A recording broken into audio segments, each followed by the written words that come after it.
میں کیا کماؤں گا، کہاں سے مال آئے گا، میرا بزنس کیسے چلے گا، میرے بچے کے جاب کا معاملہ کیا ہوگا، میرے بیٹوں کا رزلٹ کیا ہوگا، میری بیٹی کے رشتے کے معاملات کیا ہوں گے۔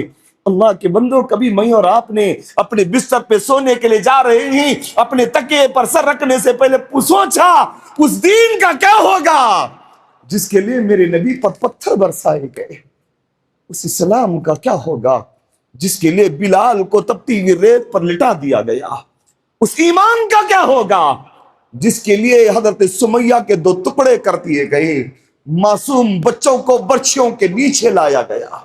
کبھی سوچا، کبھی غور کیا، یہ کیسے مسلمان ہیں یا رب، اقبال کہتے ہیں اگر میرا حافظہ غلطی نہ کرتا ہو، یہ کیسے مسلمان ہیں یا رب جو دین کی عظمت بھول گئے، کلمہ تو زبانی یاد رہا، کلمے کی حقیقت بھول گئے۔ مسجدیں خالی ہیں، بالخصوص فجر میں آ کے دیکھیں، مکمل مسجدیں خالی۔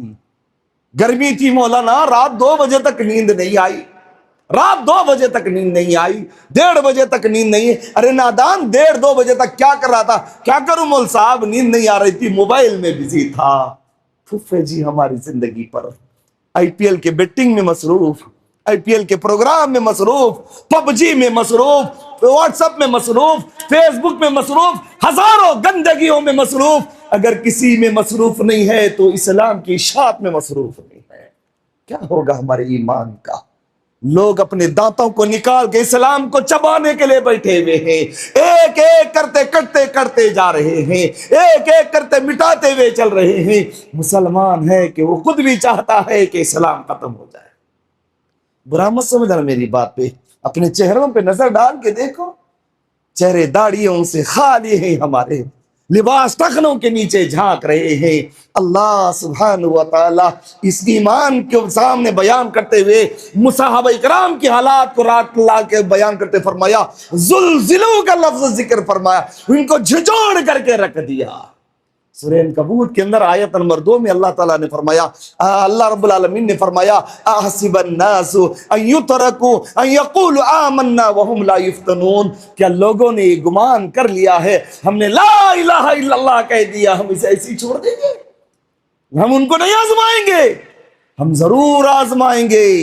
وَلَقَدْ فَتَنَّ الَّذِينَ مِن قَبْلِهِمْ، ان سے پہلے لوگوں کو جیسے آزمایا گیا تھا، بھٹی میں ڈال دیا گیا، ایسے ڈال دیا گیا، پکار اٹھے متا نصر اللہ، اللہ مدد کب آئے گی میرے مالک، کب وقت آئے گا میرے پروردگار۔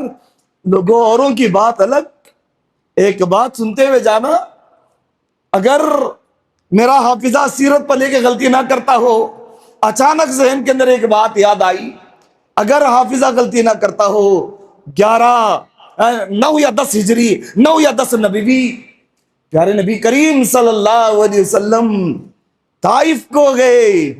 اشاعت اسلام کی قربانیوں پہ غور کرنا، مکہ سے لے کر طائف کی سرزمین کوئی نزدیک کا فاصلہ نہیں جی۔ اگر جو لوگ عمرہ اور حج کو گئے ہیں ان سے پوچھ کے دیکھنا، بتائیں گے، اور جو لوگ جا رہے ہیں ان کے لیے دعا کرنا، اللہ ان کا سفر آسان کرے، اللہ ان کے حج کو حج مبرور بنائے، اللہ ان کی اولاد کو ان کی آنکھوں کی ٹھنڈک بنائے۔ جو لوگ غافل بیٹھے ہوئے ان کے لیے بھی دعا کرنا، اللہ ان کی دلوں کے اندر وہ محبت پیدا فرمائے تاکہ ہمارے نظریں بھی کعبۃ اللہ کی زیارت فرمائے۔ آمین یا رب العالمین۔ اب ذرا آگے چلیں، مکہ سے لے کر طائف کا فاصلہ تقریباً 103 یا 105 یا 99 کلومیٹر پر، تقریباً یوں سمجھ لیجئے 95 سے اوپر 105 کے اندر کلومیٹر۔ اللہ اللہ، اللہ کے نبی ایک غلام کے لیے، حضرت زید بن حارث کو جو آزاد کردہ غلام لے کے پیارے نبی پیدل گئے جی۔ غور کرنا، جو اسلام آج ہمارے پاس ہے اس کے لیے قربانیاں کیسی دی گئیں، کس حال میں اس قربانیوں کو دیا گیا، اس کے بعد شجر آج میرے اور آپ کے پاس ہے جس کا کوئی ہمیں احساس نہیں ہے۔ حالات ایسی، اللہ کے نبی کریم صلی اللہ علیہ وسلم اپنے ایک غلام کو ساتھ لے کر کے نکلے، ایک غلام کو پیدل جو قبیلہ ملتا اس کو دعوت دین دیتے نکلتے، جو لوگ راستے میں ملتے دعوت دین دیتے نکلتے۔ طائف پہنچے، 3 سرداروں سے ملے۔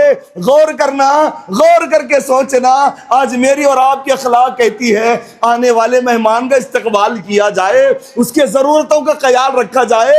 میرے ایمان کا حصہ ہے، وہ بھی ایسے رہا ہے۔ کائنات کا چلانے والا